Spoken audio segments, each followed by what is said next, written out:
All right, integration power rule. Those of you in calculus semester 2, this is going to come in handy. So let's revisit our power rule here.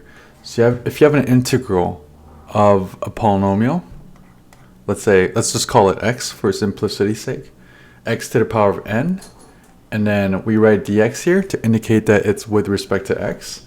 So this will come out to n plus 1 at the bottom, and then on top we got x to the power of n plus 1 plus c.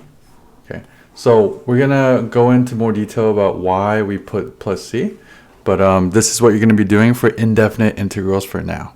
So basically, long story short, if you were to take this expression and then if you wanted to go back to this original expression, you would have to take the derivative. The thing is, whatever that c is, if you were to take the derivative, it's going to become 0. Whether it's 10,000, whether it's minus infinity, it's going to become 0. And that's why we put c to indicate that it can be any number. All right. So with that being said, let's go over some of these problems. So first one over here. We're gonna bring out the coefficients to the front. Okay. Get rid of some clutter in there. All right, so bring down the 5 plus 1, x to the power of 5 plus 1, plus c. So notice at the denominator here, it's gonna become a 6.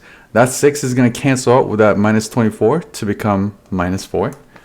And we're gonna end up with x to the power of 6 plus c. Okay, that's simple. What happens if you have a negative exponent? Same thing, we're going to bring the 4 out to the front. You do the exact same thing, nothing's going to change. So you're going to add 1 to the denominator and the exponent. So that gives you minus 4. Minus 4 cancels out with 4 to give you minus 1. Minus 4 plus c. Boom.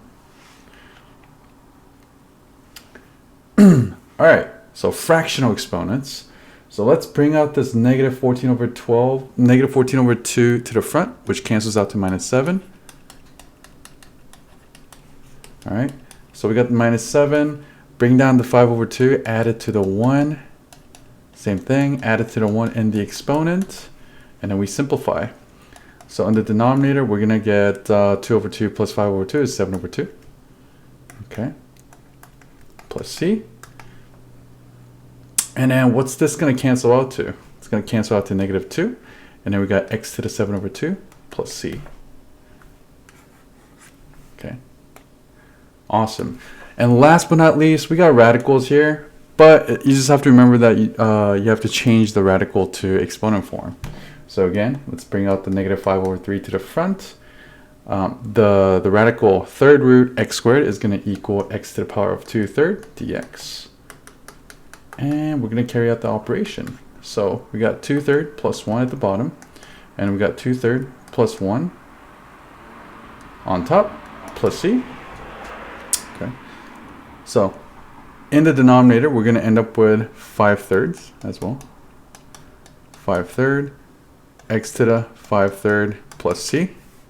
So if you notice, we got 5/3 and we got 5/3 in the numerator, 5/3 in the denominator. They're exactly the same. They're going to cancel out 1-to-1 ratio. So you're just going to end up with minus 1 here, minus x to the power of 5/3 plus c. All right, so that is your power rule in the context of integration crash course. Try the rest of the questions, and I'll see you guys next time.